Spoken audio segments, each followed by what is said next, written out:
Boa noite e seja muito bem-vindo. O Parlamento Europeu fez 1 minuto de silêncio na sessão plenária pelas vítimas do acidente de autocarro na Ilha da Madeira.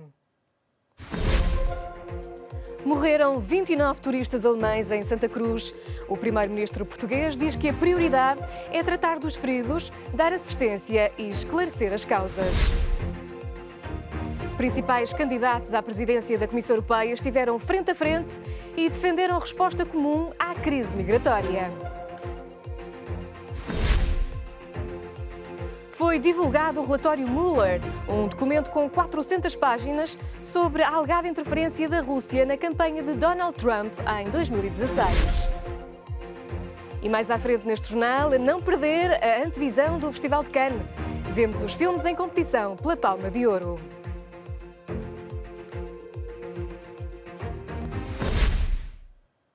O governo português decretou 3 dias de luto nacional em memória das vítimas do acidente de autocarro que aconteceu na Madeira. 29 pessoas morreram, 27 ficaram feridas. As autoridades de saúde regionais dizem que nenhuma das pessoas hospitalizadas corre risco de vida. Foi neste estado que ficou o autocarro que esta quarta-feira causou uma tragédia na Madeira. Pelo menos 29 dos 55 passageiros que iam a bordo morreram quando o veículo caiu sobre uma ribanceira no Caniço de Baixo, concelho de Santa Cruz. As vítimas são 11 homens e 18 mulheres, todos alemães, tinham acabado de sair do Hotel Splendida, onde estavam alojados, e segundos depois saíram de estrada. Ganhou cada vez mais velocidade e bateu contra aquela parede e depois aconteceu. Capotou. Ainda não se sabe as causas do acidente, mas, ao que tudo indica, o autocarro terá tido uma falha mecânica. O motorista bateu nos muros para tentar abrandar a velocidade do veículo, mas não conseguiu evitar sair de estrada nesta curva. O autocarro rebolou em costa abaixo até parar nesta vivenda que estava desabitada à hora do acidente. As pessoas voavam. Pessoas grandes e fortes estavam a voar e saíam pela janela fora. As vítimas foram transportadas para o Hospital Nélio Mendonça, no Funchal. O hospital espera ter concluído até sábado o processo de identificação dos cadáveres para os entregar às respectivas famílias. Quanto aos feridos, todos estão estáveis e não correm risco de vida. Dos 28 que deram entradas, há a registrar, como eu já referi, um falecimento. 9 vítimas já tiveram alta. 8 vítimas encontram-se internadas no serviço de ortopedia, 4 estão internadas na unidade de cuidados intensivos polivalente e uma vítima encontra-se na unidade de cuidados intermédios cirúrgicos. O governo já decretou 3 dias de luto nacional como forma de solidariedade dos portugueses para com as vítimas do acidente. O Presidente da República, Marcelo Rebelo de Sousa, viaja esta sexta-feira para o Funchal, onde já está o Ministro dos Negócios Estrangeiros, Augusto Santos Silva, e o homólogo alemão, Heiko Maas. Ainda em Portugal, terminou a greve dos motoristas de matérias perigosas que provocou uma crise dos combustíveis no país. No entanto, a normalização no abastecimento pode demorar até 5 dias. A greve dos motoristas de matérias perigosas em Portugal foi desconvocada. Após 3 dias de paralisação, o braço de ferro entre a Associação Nacional de Transportadores Públicos Rodoviários de Mercadorias e o Sindicato dos Motoristas chegou ao fim. O Ministro das Infraestruturas garante estarem agora reunidas todas as condições para que a normalidade seja reposta de forma gradual. Uma importante vitória dos trabalhadores, anunciou Pedro Nuno Santos. E os trabalhadores não tardaram em celebrar o compromisso para a concretização das reivindicações. Uma das reivindicações era a categoria de motorista de matérias especiais, matérias perigosas, não é? A outra era o salário, queríamos o salário, 2 salários mínimos nacionais, que era o que nós já ganhávamos já há 20 anos atrás, foi sempre o que ganhámos. O subsídio de risco queríamos que seja pago ao mês e não ao dia.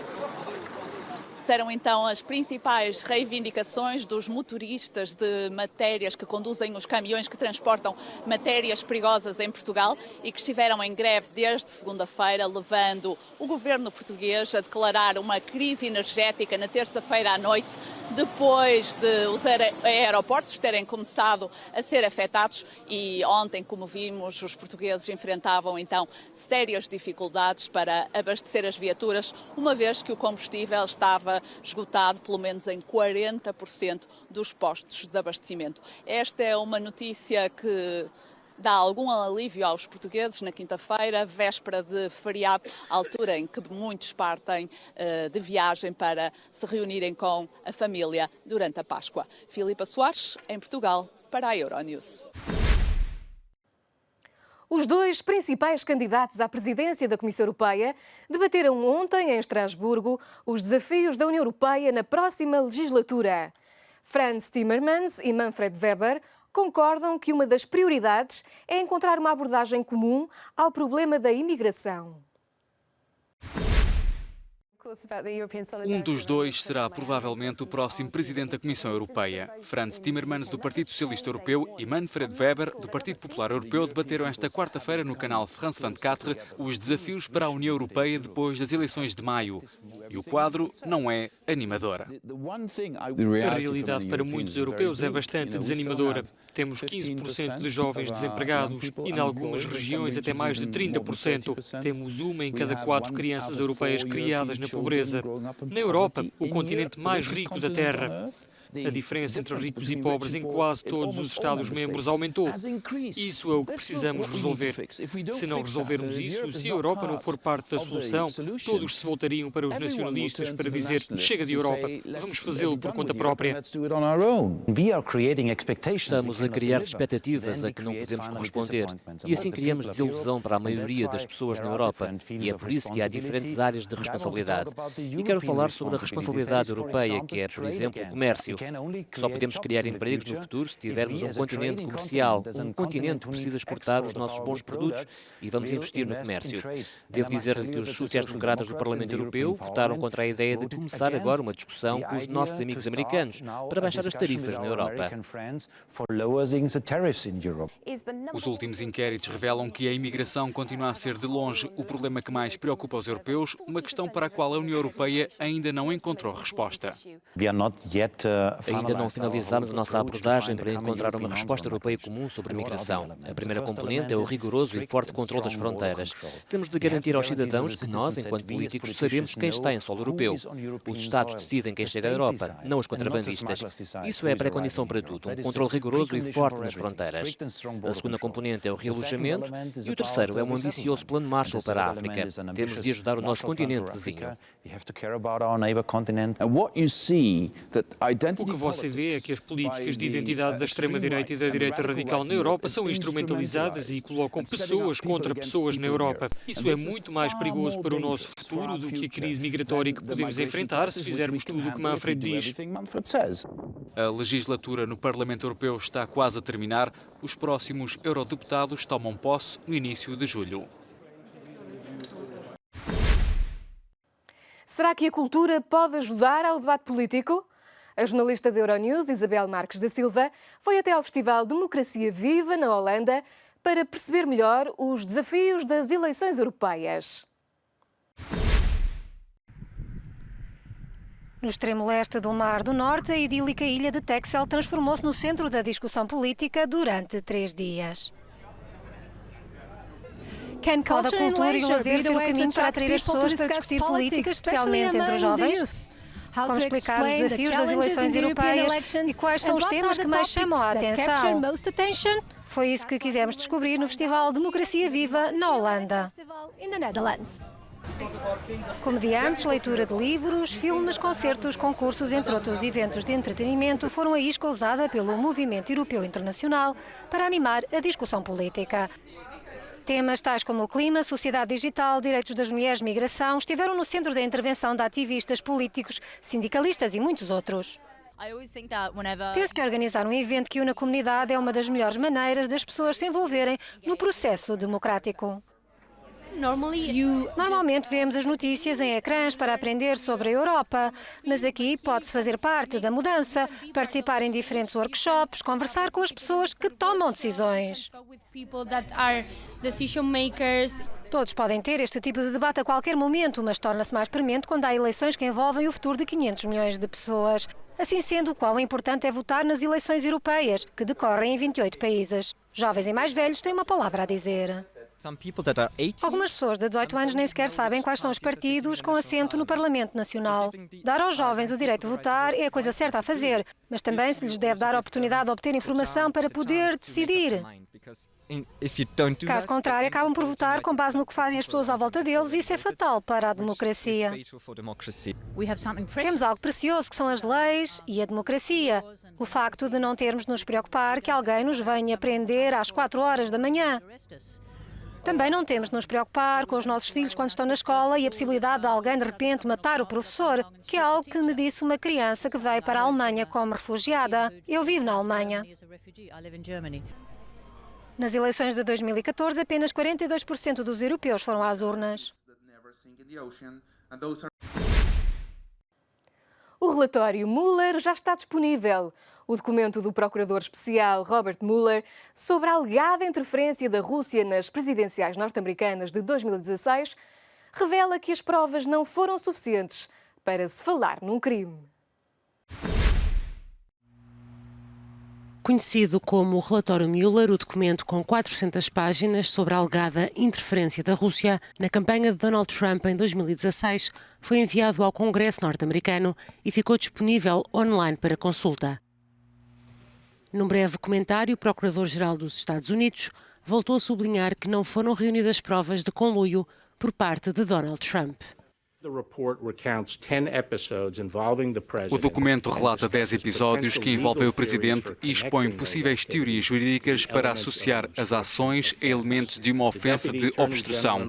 Eu e o Procurador-Geral Adjunto concluímos que a prova apresentada pelo Conselho Especial não é suficiente para estabelecer que o presidente cometeu uma ofensa de obstrução à justiça. Pouco depois das declarações de William Barr, o presidente norte-americano enviou na conta do Twitter uma mensagem para os democratas esquerdistas radicais. Acabou, escreveu o presidente. Mais tarde, na Casa Branca, rodeado de veteranos do exército, Trump falou num dia feliz. Estou a ter um dia fantástico. O dia do não conluio e da não obstrução.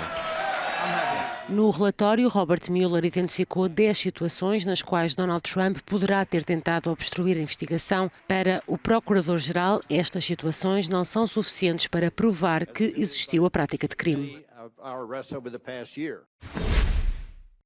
E no cinema, ficámos a conhecer hoje os principais filmes da seleção oficial na corrida à Palma de Ouro do Festival de Cannes. Portugal e Brasil têm espaço num cartaz que inclui também Iggy Pop, Tom Waits e Elton John. Um filme rodado em Sintra, Portugal, e o regresso ao grande ecrã da dupla brasileira Kleber Mendonça e Filho e Juliano Dornelles está entre as diversas obras anunciadas para a seleção oficial do Festival de Cannes. Ainda sem imagens promocionais disponíveis, Frankie, uma produção francesa do americano Ira Sachs, conta com Isabelle Huppert, mas também com os portugueses Carloto Cotta e Márcia Abreu no elenco e vai ter estreia mundial em Cannes. Aonde regressa o também americano Jim Jarmusch, com uma das comédias de mortos-vivos mais esperadas do ano e com honras de abertura em Cannes. Os Mortos Não Morrem conta, entre outros, com os rockers Iggy Pop e Tom Waits, entre um elenco de verdadeiro luxo.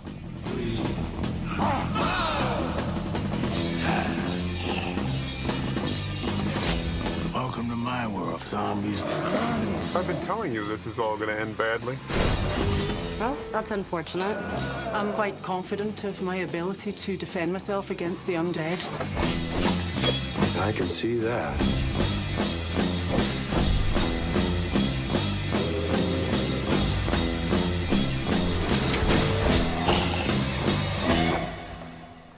Excuse me.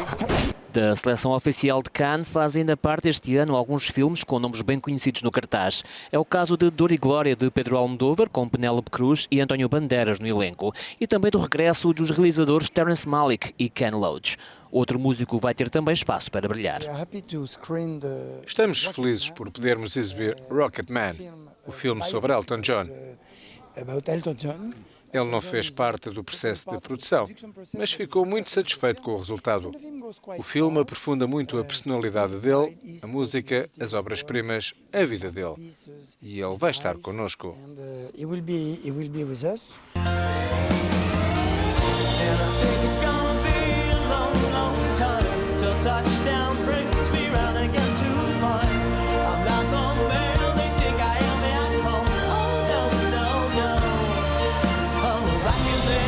O Festival de Cannes começa a 14 de maio e conta este ano com o mexicano Alejandro González Iñárritu como presidente do júri.